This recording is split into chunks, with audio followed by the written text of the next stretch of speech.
Hello viewers, welcome back to मोर्चिला height.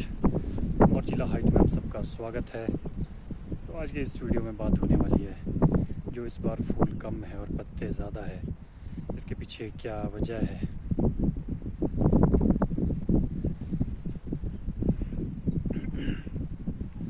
तो इसके पीछे जो मुख्य वजह है वो है जो लीफ फॉल हो गया था अर्ली लास्ट ईयर। पिछले सीज़न में जून जुलाई में ही पतझड़ की समस्या शुरू हो गई थी, तो ऐसे में नया बीमा डेवलप हो ही नहीं पाया। एक तो ये वजह, दूसरा हैवी क्रॉप, ये एक आम समस्या हो सकती है पर इतना ज़्यादा फ्लक्चुएशन नहीं हो सकता। और तीसरी जो वजह है वो है पीजीआर का अधिक इस्तेमाल। इसके साथ ही जिन बगीचों में धूप अच्छे से नहीं पहुंच पाती है वहाँ भी इस तरह की समस्या देखने को मिलती है। क्योंकि मैं अभी अपने ऑर्चर्ड में खड़ा हूँ, तो ये एक ऐसा ऑर्चर्ड है, यहाँ पे ट्रायल बेस पे लास्ट ईयर जिब्रेलिक एसिड का इस्तेमाल किया था मैंने। तो लास्ट ईयर यहाँ पे बम्पर क्रॉप थी। दूसरा यहाँ पे पतझड़ भी थोड़ा जल्दी आ गया था।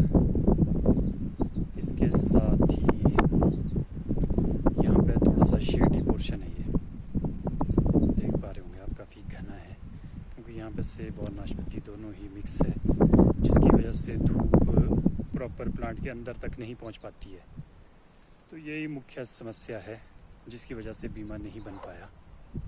वो जो ये फूल कम है इस बार और पत्तियाँ ज़्यादा नज़र आ रही है, तो इसके पीछे की वजह क्या है? क्योंकि ये मेरी अपनी पर्सनल ऑब्जर्वेशन है, तो वही मैं आप लोगों के साथ साझा कर रहा हूँ। बने रहे मोर्चिला हाइट के साथ। तो जैसा कि आप ये देख पा रहे हैं, जहाँ तक भी आप नज़र डालेंगे तो आपको ये पूरा ग्रीन ही नज़र आ रहा है। फूलों का तो इसमें नामो निशान नहीं है, ये देख सकते हैं आप। और अभी तो पत्तियाँ भी पूरी तरह से नहीं आई है, फ्लावरिंग लेट भी है। तो इसके पीछे जो तमाम चीज़ें हैं उसी बारे में आज हम बात करेंगे। सबसे पहली जो वजह है वो है जो अर्ली लीफ फॉल हुआ था लास्ट ईयर। लगातार बारिश का मौसम था, स्प्रे का भी टाइम नहीं लगा। एक्सेस मॉइस्चर की वजह से बहुत सारी फंगस ने अटैक कर दिया था, जिसकी वजह से पतझड़ हो गया था। तो बीमे बनने का जो समय था उस टाइम बीमा नहीं बन पाया, बीमा मैच्योर नहीं हो पाया। तो पतझड़ सबसे मुख्य समस्या है जिसकी वजह से इस साल फूल कम है। तो हमें अपने पत्तों को बचाना है। जितने ज़्यादा समय तक पत्ते हमारे पौधों में मौजूद रहेंगे तो पौधा हेल्दी रहेगा।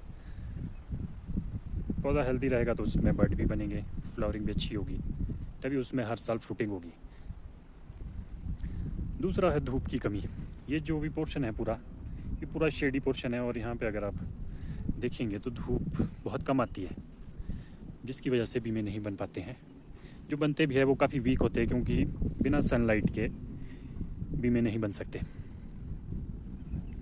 ये तो हुई एक बात। और दूसरा है जो मौसम की मार पड़ी है। सर्दियों में जो प्रॉपर बर्फबारी नहीं हुई, चिलिंग रिक्वायरमेंट पूरी नहीं हो पाई, उसकी वजह से भी ये समस्या उत्पन्न हुई है।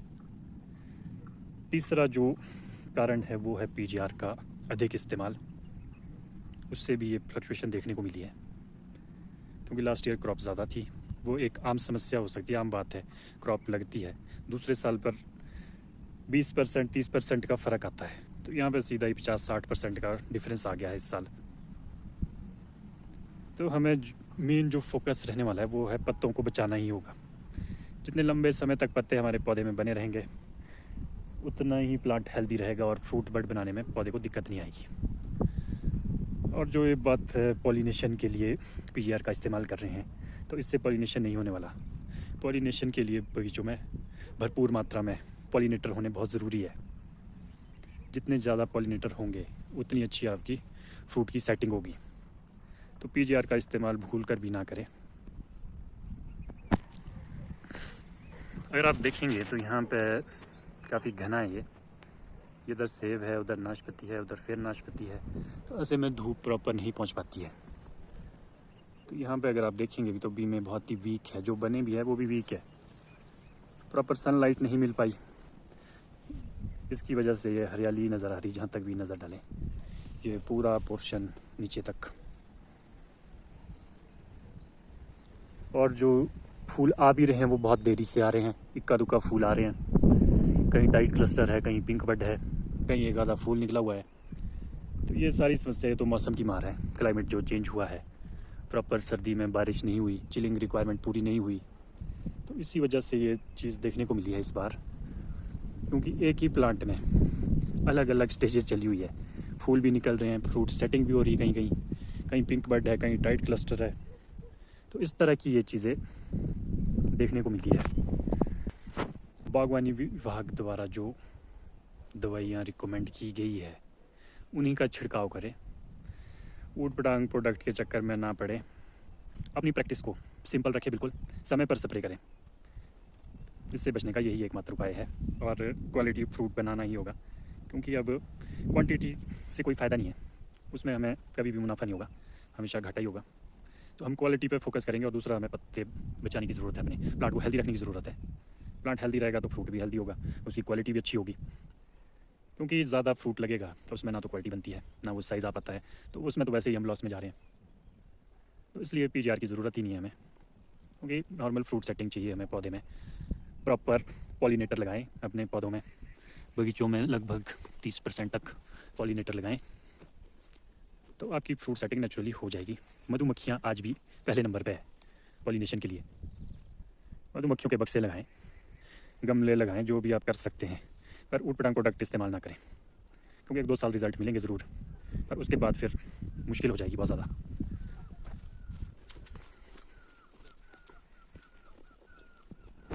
अगर हर साल फसल लेनी है तो कुछ ज़रूरी कार्य करने ही होंगे। सबसे पहले तो पत्ते बचाने होंगे, समय पर स्प्रे करें, पत्ते बचाएं। दूसरा, बगीचों में जितनी ज़्यादा सनलाइट होगी, बीमारियां भी उतनी कम आएगी और बीमे उतने ज़्यादा स्वस्थ बनेंगे।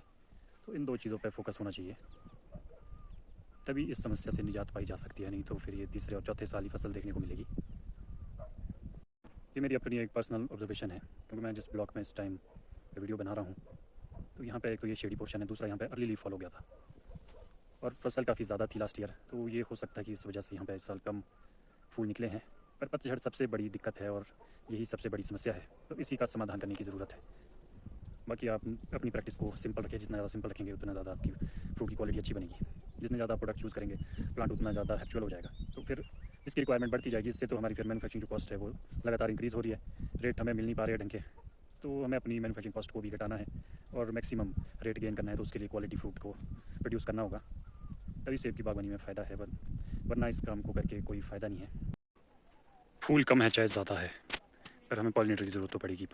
बिना पॉलिनेटर के पॉलिनेशन नहीं हो सकता है, तो हमें थोड़ी सी मेहनत करने की ज़रूरत है। अगर तो भरपूर मात्रा में पॉलिनेटर बगीचों में मौजूद है, तब तो फ्रूट सेटिंग होनी है, क्योंकि मौसम इस साल बिल्कुल अनुकूल चल रहा है, तो फ्रूट सेटिंग में ज़्यादा दिक्कत नहीं होने वाली है। अगर पॉलिनेटर आपके पास ऑन है, पॉलिनेटर नहीं है तो फ्रूट सेटिंग में असर देखने को मिलेगा, तो इसलिए थोड़ी सी मेहनत कर सकते हैं आप। इस तरीके से भी पॉलिनेशन किया जा सकता है, गमले लगाकर 5-10% पॉलिनेशन तो हो ही जाएगा इससे भी, कि 2-3 दिन तो ये एक्टिव रहने ही वाला है। इसमें जो भी परागण है 24 से 48 घंटे तक ये कारगर है, काम करेगा। देख सकते हैं आप इस प्लांट में मैंने किस तरीके से ये ऊपर तक 8 से 10 गमले लगाए हैं, तो कहीं ना कहीं इससे काफ़ी हद तक पॉलिनेशन में मदद मिलेगी। ये देख सकते हैं आप, अगर आप देख पा रहे हैं तो ये फ्रूट सेटिंग हो रही है।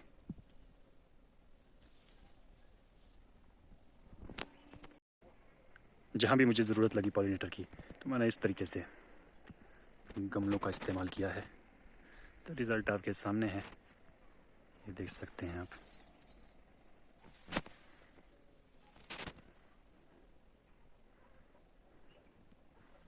काफ़ी बेहतरीन फ्रूट सेटिंग है। बस इस तरफ तो ये गोल्डन है, यहाँ तो ज़्यादा प्रॉब्लम नहीं होने वाली है। जितना हो सकता है आप नेचुरल तरीके से काम करें, तो हमें किसी भी तरह के पीजीआर की ज़रूरत नहीं है फ्रूट सेटिंग के लिए, क्योंकि उससे फ्रूट सेट होता ही नहीं है। वो सिर्फ कंडीशन को फेवरेबल बनाता है, बाकी पीजीआर से कुछ नहीं होता। ये देख सकते हैं आप, पॉलिनेटर है तो आपको कोई चिंता करने की ज़रूरत ही नहीं है। आपका पॉलिनेशन ओके है तो आपकी फ्रूट सेटिंग अच्छी होने वाली है। देख सकते हैं अर्ली फ्लावरिंग हो गई थी, तो फ्रूट सेटिंग ठीक है इतनी, क्योंकि हमें क्वालिटी पे फोकस करना है, क्वांटिटी पे नहीं।